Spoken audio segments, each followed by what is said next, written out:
Hi, this is Jerry Mathers, the Beaver, and you're listening to Rob and Randy on the 25th Hour Radio Show.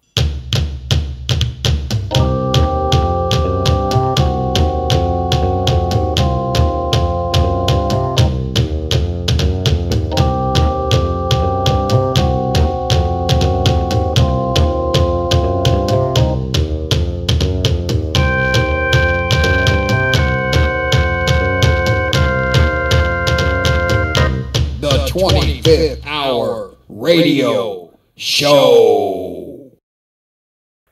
Hello? Hey, Jerry, this is Rob Farragus with the 25th Hour Radio Show, and I got Randy, my co-host, right beside me. How you doing tonight, sir? I'm doing real good. How you guys doing? Oh, we're doing great. I'm doing great. How's the weather out there? Hot. Same here. Same here. Do you get a lot of humidity in California? No, we have pretty much dry heat. It's a little more humid now, but I live on the north end of Los Angeles, so I'm in the desert, so it's hot heat. Yeah. We get a lot of humidity where we live, so it's real muggy.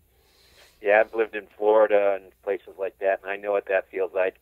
They're both bad. It's hot no matter what it is, if it's humid or not. I think humid's worse, though, probably. So you ready for the big Superman movie tomorrow? No. I hear you. Hey, Jerry, let's start off with Leave It to Beaver, if you would. Okay. How did you get that role? Did you have to audition, or were you handpicked ahead of time? No, that interview had about 8,000 people on it, and that sounds like a huge number, but it was everybody. What they said is they wanted two brothers and then their friends, and they interviewed in New York, Chicago, and L.A. So there was like 2,000 or 3,000 people in each of those cities. And it was a very long interview, and we kept going back and back, because what they do, they'd put two of you together as the two brothers, and then they'd pick the friends, and you'd walk in and read a little bit. So we went on that interview probably with my mom, probably 4 or 5 times. And I had just joined the Cub Scouts, and my very first meeting as a Cub Scout was on a certain day, and I got home from school and was ready to go to my meeting. And my mom said, Jerry, you got to call back. And I said, well, that's fine, but I have a meeting today. And she said, well, it's not going to be like all those people. They're down to like the last 4 or 5. So we'll go there, and your meeting's not till like an hour and a half after school. So we can go there. You can go to the interview and come back. I said, okay, that'll work. But you know how those things always work. I was the last one in, and I got really antsy because I hate to be late. And so I walked in, and I was ready to leave right off the bat. And they'd known me pretty well because, as I say, they'd seen me quite a few times. They said, what's the matter, Jerry? Is something wrong? And I said, well, I've got someplace to go. I have to go to a Cub Scout meeting, and I'm going to be late. And they said, okay, you can go. Now, all the other kids, the 6 or 7 that were being considered, had been in there like 10, 15, 20 minutes. I walked in and walked right out. My mom said, well, Jerry, what happened? How come you came out so fast? And I said, they asked me if I wanted to be here. I said, no, I had a Cub Scout meeting, and they said, go. And my mom kind of went, that probably wasn't the best thing to tell them, because now they figure that you don't want to, you don't even participate or whatever. And I said, well, I'd rather be at my Cub Scout meeting. They called that night and said I had the job as the Beaver on a new series, because they'd rather have a little boy that wanted to be a Cub Scout than an actor. That's how I got the job. Jerry, how'd you avoid all the traps that have snared so many child actors? I mean, you know what? Yeah, it's actually in some ways for me very easy. It's not that I'm a saint or anything else, but I had the perfect parents for a child actor. A lot of those people, and I'm not going to tell you which ones, but some of the other child actors that I know, not only were their parents living off the money that they were making, but sometimes one of them I know in particular had an extended family, an aunt and an uncle and 3 kids, and they told this poor guy that every day that he didn't work, his family might starve and they might be out in the street. So they put the whole stress of, supporting the family on this one kid. My dad was fully employed, but not only was he fully employed, he was in the school system. When I was doing Leave It to Beaver, he was the principal of the school. So he knew, kids, and he was fully employed, and it just worked out really well. But he knew all the pitfalls, because, as I say, he was dealing with the very best of kids, but also the very worst. Now, was he as strict as your television father was, you Beaumont? I never really thought that Ward was all that strict. Now, my dad, when I was just first starting Leave It to Beaver, he believed in corporal punishment. In fact, every year the senior class would present the spanking board, basically what it was, that to the junior class that they made in woodshop. And so he would bring home the one from the last year. So that was quite an incentive to be a lot better. Now, when you first started, TV was like, brand new. If you Absolutely. if you owned the TV, it was a huge deal. There wasn't too many child actors at the time. Would you say you opened the door for other children to become actors? No, because there were a lot of child actors. I mean, they were on the stage, they were doing other things, but no, there was no television community. There was an acting community of children here, Elizabeth Taylor, Mickey Rooney, all the people, but they only did movies. And there's kind of like a caste system for actors. The premium thing you can do is be in a stage play. The very best thing you can do is be in New York on Broadway. Then the next step down was movies. The next step down was, television. So it was kind of like, it's just a new thing that had just started. You did quite a few things before Beaver, though, didn't you? Oh, yeah, I worked all the time. Actually, it was just by accident. My mom was from Minnesota. My dad was from Iowa. And he came out here before I was born to go to USC under the GI Bill because he'd been a World War II pilot. He was a bomber pilot and flew 25 missions over Germany. And he went to USC.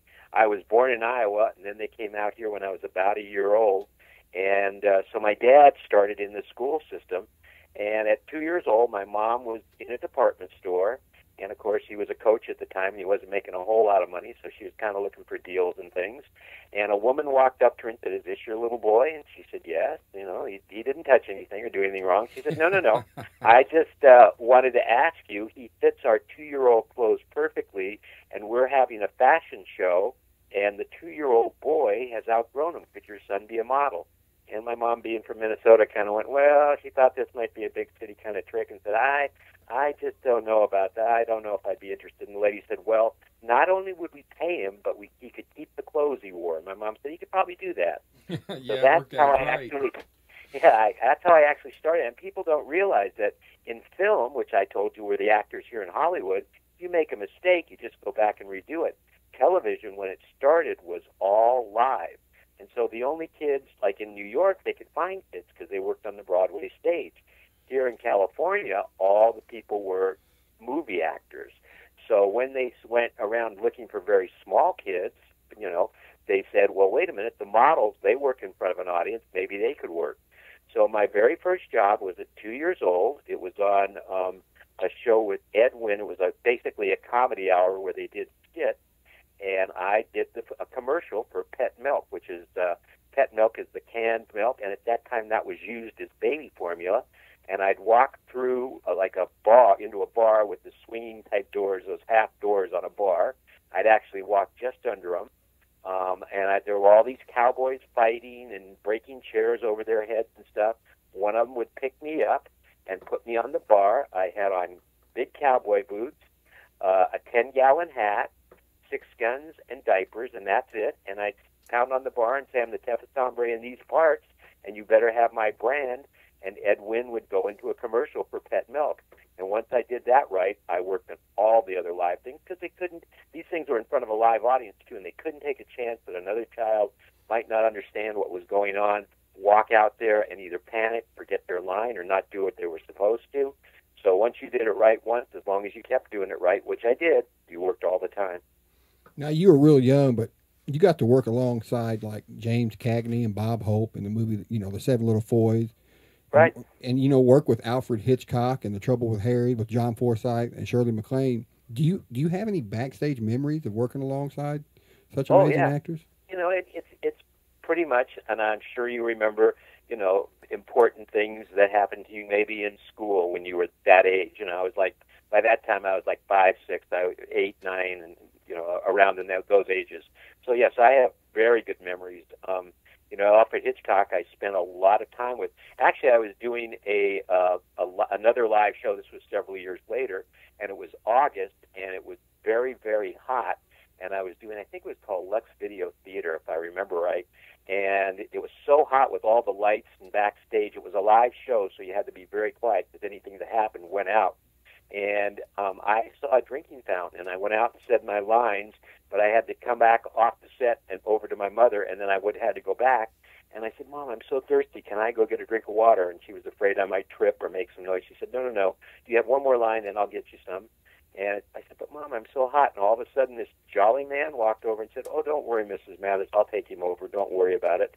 And about 5 weeks later, I go on an interview, and there's that same man sitting behind the desk. He said, hi, Jerry. How'd you like to go to Vermont with me and do a movie? And it was Alfred Hitchcock. Well, that's amazing. That's really cool. You know, yeah. And when I was doing Leave It to Beaver, he was doing Alfred Hitchcock Presents, and he'd always pull up in his big limousine with a chauffeur driving, roll down the window if I was walking around the studio back lot or whatever, and he'd say, oh, hello, Mr. Mathers. How are you doing today? That's great. So he was always a very good friend of mine. You know, on the set of Beaver, when the cameras weren't rolling, what was your relationship like with your TV family? You know, it's kind of probably like people that maybe you had teachers in school that were your favorite teachers. I mean, not only the TV family, but you have to realize there was about 80 people on the set, permanent like cameramen, soundmen, lighting men. And, you know, basically their jobs depended on me and Tony and the other kids being happy. Now, the adult actors, of course, were being paid, but, you know, kids don't care about money. So it was really a fun time for me because everyone tried to make it, you know, as pleasant and happy as it could be, just so I would be happy and want to come back every day. And I loved it there. I mean, it was just the most fun place you could ever be. So now it wasn't originally called Leave It to Beaver, was it? No, it started out as Wally and the Beaver, but that show name never aired because people in the advertising industry said that they didn't think they could sponsor it because it sounded too much like some sort of an animal show like Lassie. So that's when it became Leave It to Beaver. I don't know how they came up with that name, but it stuck, and it's not bad. No. It rings a bell with a lot of people. Yeah. Now, Leave It to Beaver was still drawing an audience at the time, but if I'm not mistaken, everyone decided it was just time to pursue different things. What did you do after the show ended? Well, I got very lucky because I wanted to go to a regular high school. Because of when Leave It to Beaver started, I was in the first grade. Actually, I'd done a movie right before Leave It to Beaver, so I had never been in school with another child because when you're working on a set, you have a private tutor. Now, they're from the Los Angeles school, and because my father went on to he was a superintendent at LA schools, but like Tony and I, because he was in high school, I was in elementary school, had different teachers, but Tony always had an interest in art, the guy that played Wally, and he always had people that had a doctorate in art for his teacher, and he just opened a piece in the Louvre in France because now he's a sculptor. Myself, I was just, in elementary school, so he would just pick me some of the best teachers each year from the LA Unified School District. So do you and Tony, do you still keep in touch? Yeah, we're good friends. It's probably like somebody you grew up with. If you had a really special friend, maybe in kindergarten that you've known all your life and just, always kept coming around, and it's a good thing. We both like each other real well. In fact, everybody on the casting crew, I mean, we've lost a few people. Hugh Beaumont has passed, Barbara Billingsley, just little over a couple weeks ago, Frank Bank, who played Lumpy, because, a lot of those guys are getting, kind of up there. I just turned 65 June 2nd, so I'm getting up there myself in some ways. Well, happy birthday to you, belated. Thank you. The show was really a new genre compared to what was on back then. Did audiences receive it well? Yes. Our big competition was Maverick, but we were a show that a lot of people watched.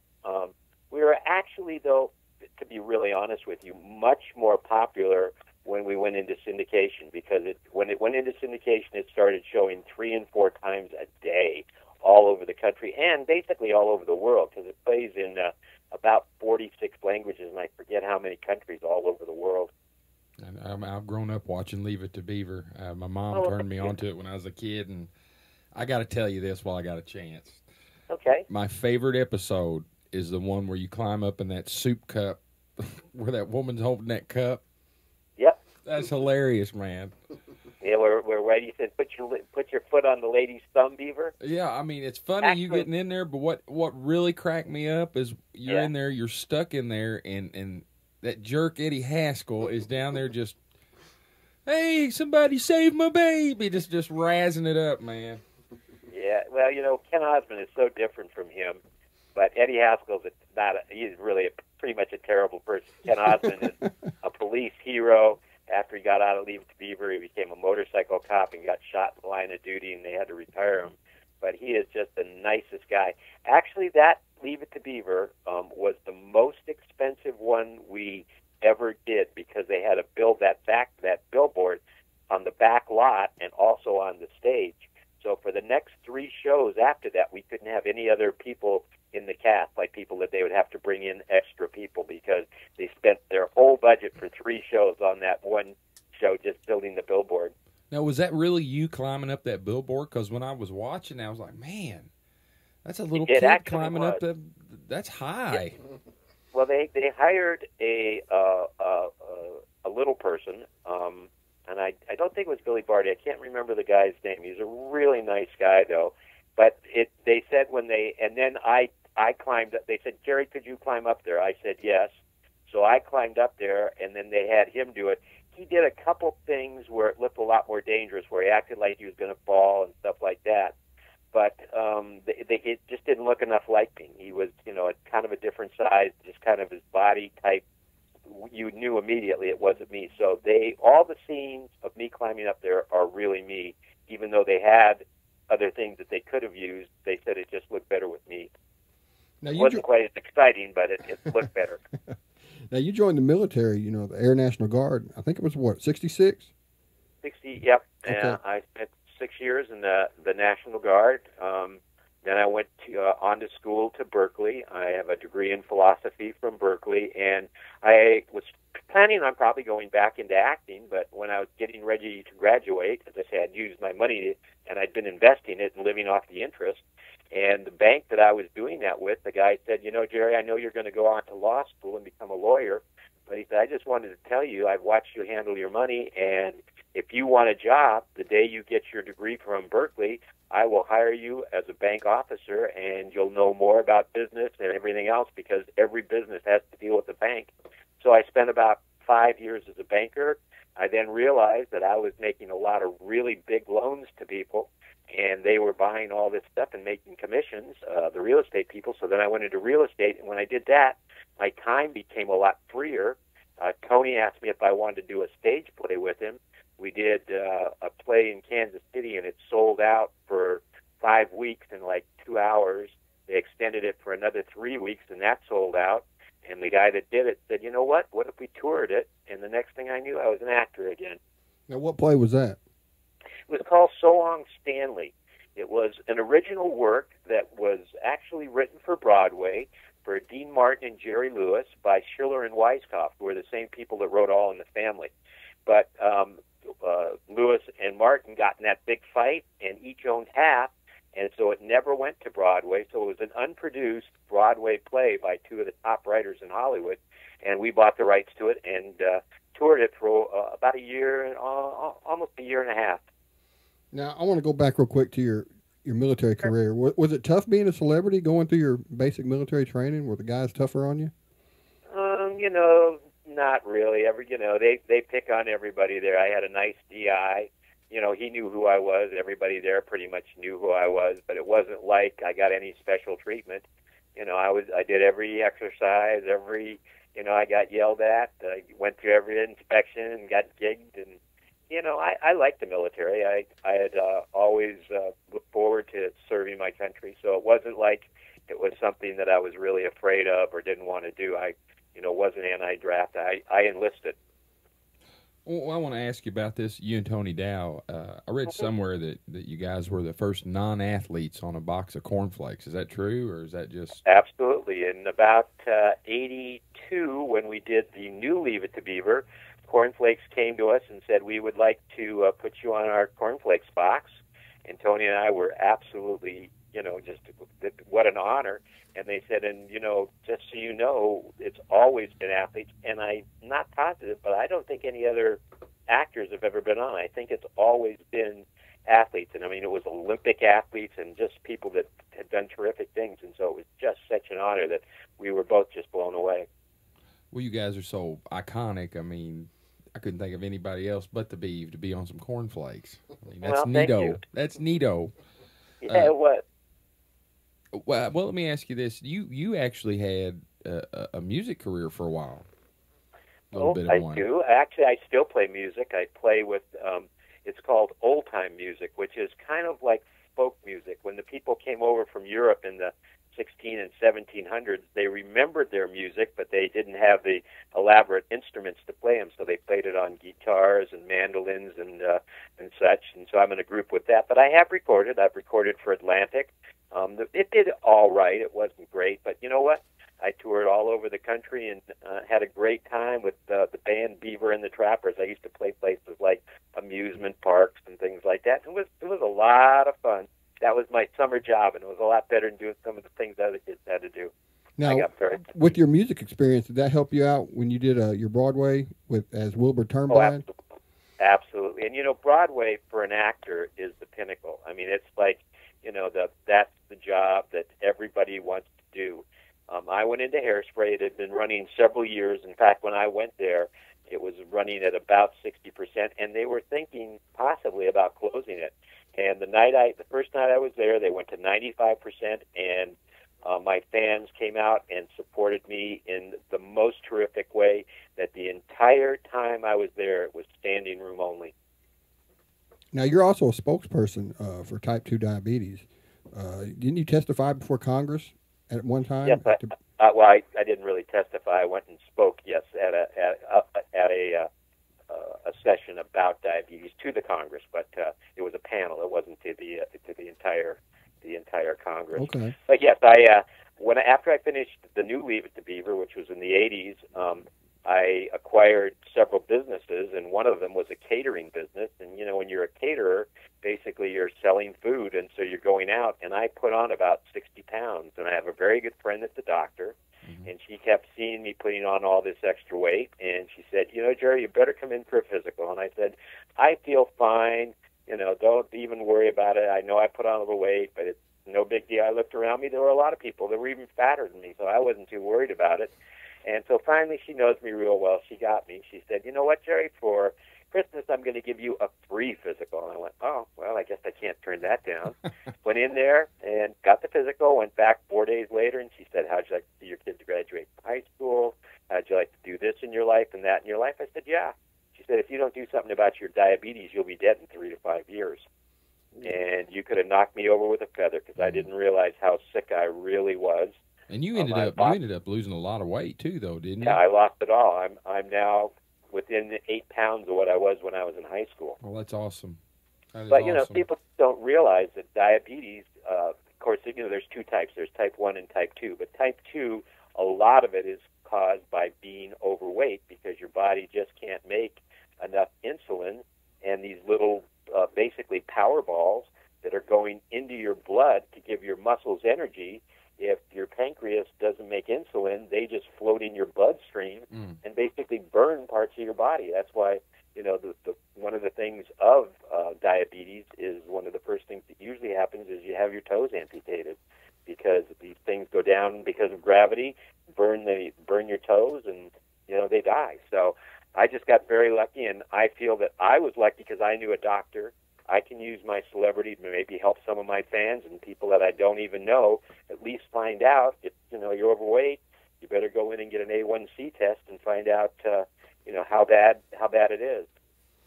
Well, Jerry, we're almost out of time, but is there like a website or social media that people can go to to learn more about you? Absolutely. You can get me right away either on Twitter or Facebook, and that's the Jerry Mathers because somebody already had Jerry Mathers. But my website, and I tell a lot of stories if you want to know more about Leave It to Beaver and all the different things I've done in my life, is www.jerrymathers.com. So Facebook and Twitter, if you want an immediate response, and it really is me, is the Jerry Mathers, and www.jerrymathers.com is the webpage. It's been an honor to have you on here, Mr. Mathers. Oh, Mr. You know Mathers. What? You can call me always Jerry, but It's been nice talking to you, Robert.